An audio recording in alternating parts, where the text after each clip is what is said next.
கண்டுபிடிக்க முடியல அவங்களால. ஏன்னா கொள்ளை நடந்ததுக்குன்னா நம்ம ஏதாவது ஒரு தடையை விட்டு போகணும். எந்த தடையுமே இல்லாமல் எல்லாமே வந்தவன் எல்லாமே தப்பிச்சு போயிடுவான். இருக்கிற கஜானா எல்லாம் காலியாயிரும். அமெரிக்கா அந்த பிரசிடென்ட் அவர் கூப்பிட்டு சொல்லி கேட்பார், அதிபர் கேட்பார், எப்படியாவது கண்டுபிடிங்கன்னு சொல்லும்போது அதை கண்டுபிடிக்க முடியாமலே இருக்கும். ஆனால் அவங்க சொல்கிறாங்க, அந்த இடத்துல இருந்து ஒரே ஒரு துப்பு மட்டும் கிடச்சிருக்கு. ஒரு நாய் அவங்க விட்டுட்டு போயிட்டாங்க. அந்த நாயை விட்டுட்டு போயிட்டதுனால எங்களுக்கு இருக்குது. ஆனால் அந்த நாயை வச்சு எங்களால் எதுவுமே அடுத்த இடத்துக்கு போக முடியல, ஸ்டெப்புக்கு போக முடியல, அடுத்த கட்டத்துக்கு நகர முடியல, இந்த விசாரணை இல்லை அப்படின்னாங்க. எப்படியாவது கண்டுபிடிங்க அப்படின்னு சொல்லிக்கிட்டே இருப்பாங்க. அப்போ அந்த பாதிரியார் தான், அந்த பாதிரியார் அப்போ வருவார். பாதிரியார் அப்போ இதை நான் கண்டுபிடிக்கிறேன் அப்படின்பாரு. எல்லாரும் பேசுவாங்க, யாரும் பேச அந்த நாய் எந்த அசையும்லாம் முன்னு அப்படியே வேடிக்கை பார்க்கும். நாய் பார்த்துருக்கீங்களா? அப்படி பின்ன காலத்து சாட்சி உட்கார இப்படி பார்க்கும். யார் போனாலும் எதை பற்றியும் கலப்புறோம் அப்படியே பார்க்கும். எவனை பற்றியுமே பார்க்க சில நேரத்தில் அவன் சாப்பாடு போடுவேன் கவனிப்பல, பேசுவான் அப்படியே நிற்கும். எதை பற்றியும் ஏன்னா அந்த நாய்க்கு புரியாது. அதுக்கப்புறம் அது தெரிஞ்ச அந்த பாதிரியார் சொல்லுவார் ஒரு வார்த்தை, அந்த ஹீப்ரு அப்படிங்கிற மொழியில். ஹீப்ரு மொழியில் இயேசுநாதர் பேசின மொழி. அது கொஞ்சம் வழக்கத்தில் ஒழிஞ்சு திருப்பி எந்திரிச்சு வருது. அந்த ஹீப்ரு மொழியில் ஒரு வார்த்தை சொன்னால் டாக்டர் திருப்பாங்க, நாய்க்கு திருப்பாங்க. திருப்பி என்னமோ சொல்கிறார் புரியுது அப்படியே கொஞ்சம் கொஞ்சமாக அவருடைய பேசி அவருடைய இயல்பாகிட்டே வந்துகிட்டே இருக்கு. இதான் அந்த பாதிரியார் பயன்படுத்தி அந்த நாயோட பழக்கத்தை ஏற்படுத்தி அந்த திருடர்களை கண்டுபிடிப்பாங்க.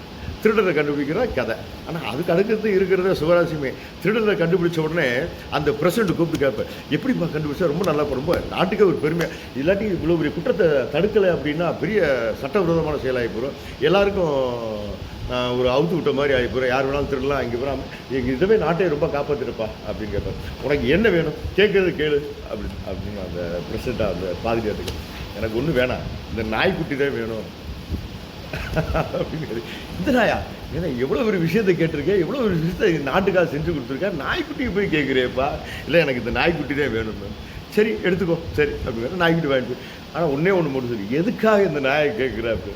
வேற ஒன்றும் இல்லையா, நான் ஹீப்ரு பழகினால எந்த நாயும் கேட்காது என் பொண்டாட்டி சொன்னால் அந்த காமிக்கணுமே, வீட்டுக்கார மட்டும் கொண்டு போய் இந்த நாயை காமிக்கணுமையா? எதுக்கு எத்தனையோ மொழி படிச்சிருக்கேன், இந்த ஹீப்ரு படித்தா எந்த நாயும் கேட்காது நாய், இந்த நாய் கேட்டிருக்குன்னு நாயை கொண்டு போய் காமிக்க. இதுதான் அதில் ஒரு கதையோடு சொல்லி முடிச்சிருவோம்.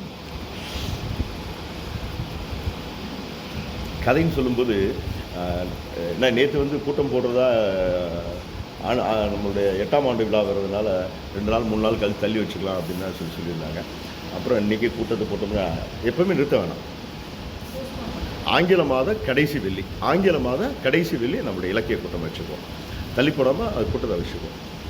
நிறைய கதைகள் பார்த்தேன். எந்த கதையை பார்த்தாலும் புதுமைப்பித்தனுடைய கதைகளுக்கு எந்தெந்த கதையை படித்தா அந்த கதையை படித்து பார்த்தா புதுமைப்பித்தனுடைய கதைகள் ஈடுபாடு அதிகம். அந்த கதையை சொல்லும்போது ஒரு சிவராசிக்கு சந்தோஷம் தானே நிறையா இருக்குது. இவர் தான் அந்த புதுமைப்பித்தன். எல்லாரும் படித்து பார்த்துருங்க அந்த புத்தகத்தை பார்த்து. புதுமைப்பித்தன், இந்த புதுமைப்பித்தனில் ஆற்றங்கரை பிள்ளையார் அப்படின்னு ஒரு சிறுகதை. 7 பக்கம்தான், வெறும் 7 பக்கம்தான் கொண்ட கதை ஆற்றங்கரை பிள்ளையார். அந்த காலத்தில் ஆற்றங்கரையோரமாக ஒரு பிள்ளையார்னாலும் ஆற்றங்கரையோரமாக தான் இருப்பார். ஆற்றங்கரையோரமாக இருக்கும்போது அவருக்கு பிள்ளையார் மரம்லாம் வச்சுருக்கோம். அதை பற்றி ஒரு கதை சொல்கிறார். ஆற்றங்கரை பிள்ளையார் ஒரு ஓரமாக இருக்கிறாரு. அந்த இதில் அவர் வெயிலில் ஆற்றங்கரையில் இருக்கும்போதுன்னா வெயில் அதிகமாக இருக்கும், காற்று போடும், இதெல்லாம் ரொம்ப சிரமமாக இருக்குது. பிள்ளையார் ரொம்ப கஷ்டத்தில் இருக்கார். ஒரு கிழவர் வர்றார். கிழவர் பார்க்குறாரு, என்ன பிள்ளையார் ரொம்ப கஷ்டப்படுறாரு அப்படின்னு சொல்லி பிள்ளையார் புத்தகம் கொடுப்பா.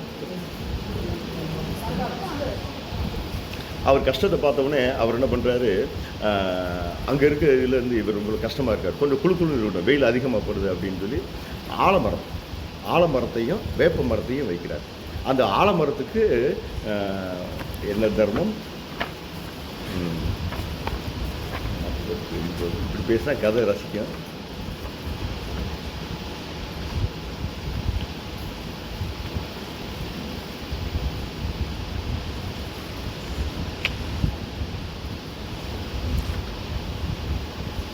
அரச மரத்துக்கு சமய தர்மம்னு பேர் வைக்கிறார். சமய தர்மம் என்கிற அரச மரத்தையும் ராஜ தர்மம் என்கிற வேப்ப மரத்தையும் நட்டு வைக்கிறார். வேப்ப மரத்தை நட்டு வச்சோடனே அது நல்லா வளருது, ஆற்று சோங்கில் நல்லா வளருது. வளர்ந்தோன்னே அவருக்கு மேலே கொடுக்கு ரொம்ப சந்தோஷமாக இருக்குது. பிள்ளையாருக்கு ரொம்ப சந்தோஷமாக இருக்குது. ஆற்றங்கரை மேலே போய் மரம் நல்லா வளர்ந்து இவர் சந்தோஷப்படுறாரு. அப்புறம் கொஞ்ச நாள் ஆனோடனே திருப்பி போனால் மரம் வளர்ந்தோடனே என்ன ஆகும், கிளைகள் வளரும். கிளைகள் வளருன்னே குருவி, காக்கா, பண்ணை, பக்ஷி எல்லாம் பறவைகள்லாம் வருது. பறவைகள்லாம் வந்தோடனே மேலேருந்து அவர் மேலே வந்து ஷீட் அடித்து கொஞ்சம் அசிங்கப்படுத்துது. ரொம்ப கஷ்டப்படுறாரு. இவ்வளோ இதாக என்னடா இப்படி இருக்குது அப்படின்னு பிள்ளையார். அந்த நேரத்தில் திருப்பி சில கிழவர்கள் 2 பேர் வர்றாங்க. கிழவர்கள் வர்றாங்க. ஒரு கிழவர் வந்து புத்தன்னு சொல்லி சொல்கிறார். இன்னொருடைய கிழவருடைய பேர் வந்து ஜீனன் அப்படின்னு சொல்கிறார். இவங்க 2 பேர் வந்து அவர் பிள்ளையாரை தூக்கிட்டு போய் வச்சு ஆற்றுல முக்கி நல்லா கழுவி சுத்தம் பண்ணி தண்ணி எடுத்து சுத்தம் பண்ணி எல்லாத்தையும் எடுத்து திருப்பி வைக்கிறாங்க. ரொம்ப சந்தோஷமாக இருக்குது. ஏப்பா ரொம்ப சந்தோஷமாக, நீங்கள் யாரப்பா, என்னப்பா நீங்கள் 2 நண்பர்களா? இல்லை, நான் வழியில் வந்துக்கிட்டே இருந்தேன், அவர் என்னுடைய நண்பரில் என் கூட வழியில் பார்த்தவர் அப்படின்னு. இதான் கதை. புத்தரும் ஜீனனும் யார் அப்படின்னா, புத்தரை பற்றி சொல்லணும்னா புத்தர் தான் இந்தியா பூரா நடந்தே மக்களை சந்தித்து கருத்துக்களை சொன்னவர். அந்த சொல்லிக்கிட்டு இருக்கும்போது வழியில் வந்தவர் தான் ஜீனன். அவரை சொல்கிறார். முதல் சொன்னவர் ஒரு கிழவர் சொல்கிறாரு. அடுத்து புத்தரும் ஜீனனையும் சொல்கிறார். முதல் சொன்னவருக்கு பேர் வந்து அவர் வந்து மரம்லாம் வைக்கிறார்ல, அவருக்கு பேர் மனிதன் பேர் வைக்கிறார். ராஜ தர்மம்னு சொல்லி வைக்கிறாரு, சமய தர்மம்னு சொல்லி வைக்கிறார். 2 மரத்தை வச்சதுனால அவருக்கு மனிதன், அவருக்கு ஒரு பேர் வைக்கிறார், தூய்மை பெற்றன். அடுத்து வந்து இவர் இயேசுநாதரை பற்றி சொல்கிறார். ஆற்றுல தண்ணி பயங்கரமான வெள்ளம் போகுது. வெள்ளத்துலேருந்து அடிச்சுட்டு வரப்பட்ட படகோட சேர்த்து ஒருத்தர் வர்றார். அவர் முடி வந்து பொன் நிறத்தில் இருக்குது. நிறம் வந்து சக்கச்சவேன்னு வெள்ளை நிறம் இருக்குது. அவர் வந்து வழியில் வரும்போது பிள்ளையார் கால் பிடிக்குது. பிள்ளையார் கால் தட்டுப்புனா பிள்ளையார் காலை பிடிச்சிட்டு மேலே ஏறி உள்ளே வர்றார். உள்ளே வந்தோடனே அவர் வந்து சில இதெல்லாம் சௌகரியங்கள்லாம் பண்ணுறாரு. சௌகரியம் பண்ணோடனே அந்த தலையை எடுத்து அவருக்கு வந்து அந்த மேலே இவர் காக்க ஷீட்டெல்லாம் அடிச்சுட்டுனா அது ஒருத்தர் எடுத்து விடுறாரு. இவர் அது மாதிரி சில சௌகரியங்கள்லாம் பண்ணிட்டு போகிறார். இது ஒரு கதை. அதுக்கடுத்து சில காலங்களில் என்ன இது அப்படின்னா, இவர் ஒரு கிழவர் வந்து மேலே உள்ள இதெல்லாம் வெட்டி விடுவார். காக்கெல்லாம் நிறையா உட்காருது, இதெல்லாம் வெட்டி விட்டோம்னா நல்லாயிருக்கும், அப்படி சௌகரியமாக இருக்குன்னு பார்த்தா வெட்டி விட்டோன்னே வெடிச்சு நிறையா வந்துடும். ஒரு காக்கா ஒரு குருவியும் வராது. ஆனால் மேலேருந்து வரக்கூடிய வெயில் வந்து புட்டு உஷ்ணமாகி பிள்ளையாருக்கு வந்து ரொம்ப கஷ்டமாக இருக்குது. என்னடா இப்படி குடும்பப்படுத்துறாங்க, என்னடா பண்ணுறான்னு வெட்டினவெல்லாம் பிடிச்சி அடித்து விரட்டி விடுறாரு. அப்புறம் கொஞ்ச நாள் கழித்து அந்த இடத்துல வெள்ளம் வந்ததுனால வெள்ளத்தில் அடித்து வரப்பட்ட ஒரு பசு வரும். என்ன பண்ணுவாங்கன்னா, மாடுலாம் இருந்துச்சுன்னா கிராமங்களில் எல்லா ஊர்களையும் அந்த தோலை உரித்து அந்த உடம்பு வந்து மரத்துக்கடியில் புதைச்சிருவாங்க. மரத்துக்கடியில் புதைச்சோடனே மரம் ரொம்ப வேகமாக வரும். மாமிசம் இல்லையா, அந்த உரம் வேகமாக வரும். ஆலமரமும் வேப்ப மரமும் சேர்ந்து ஒன்றா வளருது. ஆலமரம் வந்து தலையை பூரா அவர் கட்டுது, பிள்ளையாரோட தலையை பூரா கட்டுது. வேப்ப மரம் வயிற்றை போட்டு இருக்குது. அதனால் ஒன்றுமே பண்ண முடியல, நகல முடியல, ரொம்ப கஷ்டமாக இருக்குது. அப்போ திருப்பி ஒரு வழிபோக்கணும் வர. அந்த வழிபோக்கணும் வந்து தலையை மட்டும் சரி பண்ணி விட்றாரு. அப்பாடா அப்படிங்கிற. ஆனால் வயிற்றை ஒன்றும் பண்ண முடியல.